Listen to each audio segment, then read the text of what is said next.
Office সামলেছিলাম আমি রাজপথে।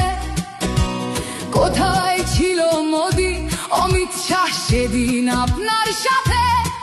সেদিন কোথায় ছিল এই বিজেপি? জবাব আজকে দেবে তার। সিবিআই কেন সেই দিন আমাদের দেয়নি ন্যায় বিচার?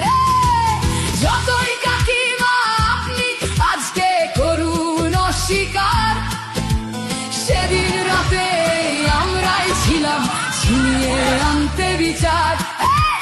কাকিমার সাথে এতদিন কখনো দেখা করেননি মোদি, বিচারের সে লড়াই ভুলিয়ে দিয়ে আজ শুধু চাইছে গদি।